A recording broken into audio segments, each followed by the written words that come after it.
The truth on Airbnb, here are the pros and cons. So you're considering your next investment property and you want to consider whether Airbnb is the right move for you.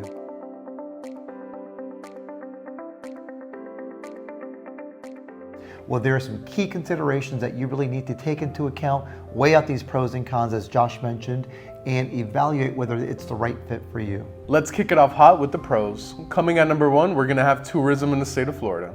So Florida is one of the most visited places across the United States of America. And with that, we get our neighbors up north who oftentimes like to live here during the cool winter months because it's very, very mild in Florida.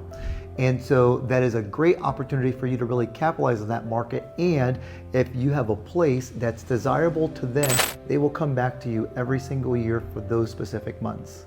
Another pro of owning an Airbnb is gonna be the potential increase in returns.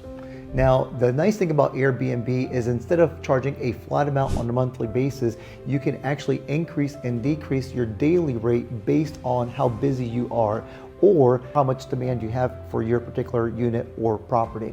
And so that can provide you the potential to earn 2 or 3 times more than a typical rental because you have that fluctuating price based on demand. Let's hop over to the cons. To start us off, we're gonna have cleaning and upkeep of your Airbnb.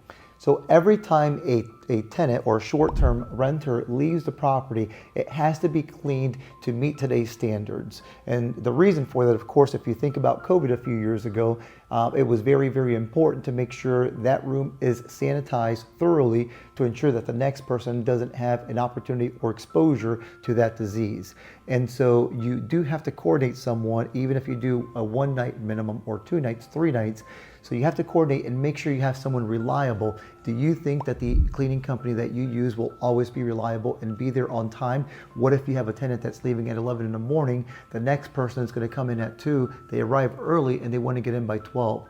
Well, that unit still needs to be cleaned and it has to be cleaned in a hurry. So carefully coordinating that is going to be essential. Another con that you might run into with your Airbnb is gonna be contact with your tenants. Now, tenants can contact you at any point in time, or if you have a property management company that's managing the Airbnb, will contact them at any time. So things that we have seen is where a tenant at 2 o'clock in the morning doesn't understand how to work the remote to the television and is going to call you to understand how it works. Or maybe they lock themselves out of the unit and again are calling you for access to the unit. These are things that you need to consider before buying an Airbnb and evaluate whether that potential return is better than a long-term renter that's a little bit more hands-off. To continue the pros, we are going to have potential tax benefits if you own an Airbnb. So there is something called a cost segregation study that is a little bit easier on an Airbnb because an Airbnb does occupy a lot of time. So again, that's something you need to consider. If you are a high earner and really want to offset some of your income, you could do that and rapidly depreciate that particular asset to a certain degree as long as that study is completed prior to your tax year. Now, although it is a benefit, you have to remember in order to achieve that benefit, you do have to meet the hour requirements, which is very involved on an Airbnb. For the last pro for an Airbnb, we're gonna have the flexibility of its uses.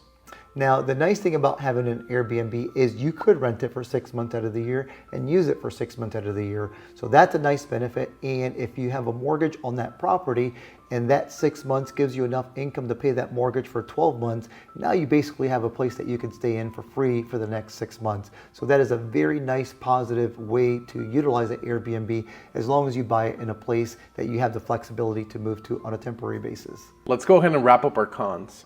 To continue us forward, we're gonna have how time-consuming Airbnbs are. Now, as we were talking about the fact that you do have the potential for a lot of income, and you have to keep in mind that there's a lot that goes into maintaining this property. Remember, we talked about the tax benefits and the fact that it is very involved because it's going to occupy a lot of your time. That's how Airbnb works. And you have to make sure that if something breaks, someone is there to fix it or you're there to fix it ASAP, because it's not the same as a long-term rental where typically your property manager does all of that for you. You may need to go over there yourself, even if it's in the middle of the night. And these are things that we have seen happen before. So we want you to just be aware that there is a potential that that could occur. Another con of an Airbnb is going to be your broken things. Now, broken things does not necessarily mean mechanicals in the property itself, like your air conditioning, plumbing, any of those kind of things. Those things happened and they have to be addressed. But remember, with an Airbnb, you have to furnish that unit. That means if a furniture rips and it needs to be replaced, did someone bring in a pet that they weren't supposed to, or more people staying in there and now they cause some additional stress on the furniture that now has to be replaced? Those are all things that you really need to take into account when you own an Airbnb. So another thing is, you have to make sure that you have all utilities in place. Anybody who goes to an Airbnb wants internet access, they need electricity, they need water. These are all things that cost money. Because they're not paying for the water, are they going to run up your water bill? Right now, utilities are super expensive. So those are things to keep in mind, where you could have some variable costs associated with that Airbnb in addition to unexpected repairs. To wrap up our list of cons, we're going to have the non-guarantee of you actually having tenants. So Airbnb is considered a short-term rental, and economic changes and political changes could change your opportunity to lease that unit. So again, there could be 5 or 10 days out of the month where nobody rents it, and now you're breaking even on your mortgage payments. So you got to make sure your mortgage payment's well below your potential income, or evaluate, is a long-term rental more suitable for this particular asset. Now, there are also political issues. In 2020, when COVID was introduced to our area, we were not able to rent Airbnbs for an entire year. That is because they considered the Airbnbs to be potentially unsanitary. Now, Airbnbs were being disinfected. I mean, typically they do have professional cleaning companies that come in to clean those Airbnbs, which is why they charge so much money in cleaning fees. But they were really pushing people over to hotels, and property owners were complaining at City Hall saying, hey, we're not able to meet our mortgage payments, and this is what I live off of.